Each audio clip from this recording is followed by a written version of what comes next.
Jouera ou jouera pas le 15 juin prochain, toute la famille locale du foot béninois s'interroge.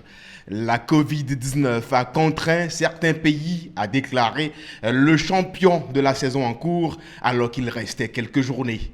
La France en exemple. De l'autre côté de la frontière française, en Allemagne, c'est la reprise avec les mesures barrières drastiques. Reprise timide donc en Occident en attendant que la mayonnaise ne prenne dans les autres pays. Le coronavirus impose son rythme et son calendrier aux différentes nations. Au Togo, par exemple, l'ASCO de Kara est déclaré champion, mais là-bas, aucun club ne monte, aucun ne descend.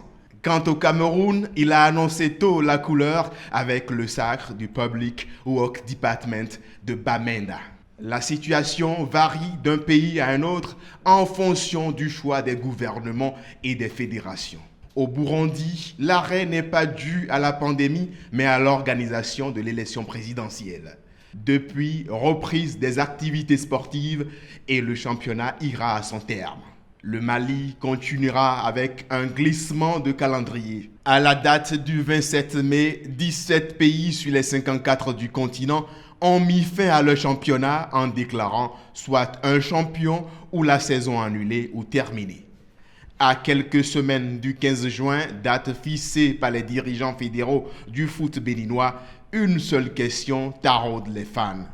Jouera ou jouera pas? Une certitude, la Fédération béninoise de football et le ministère des Sports suivent l'actualité sur le continent. Quelle décision sera prise?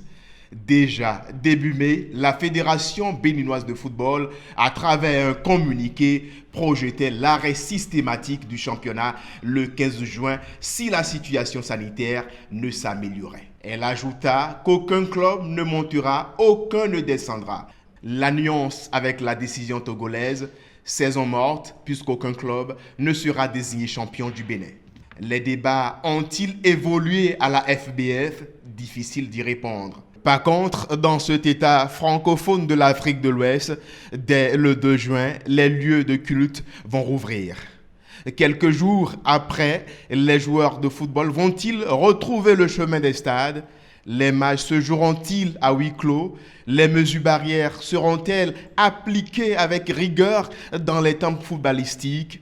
Le sponsor officiel Vitalor a-t-il envie de voir son championnat s'arrêter à 11 journées de la fin de la saison?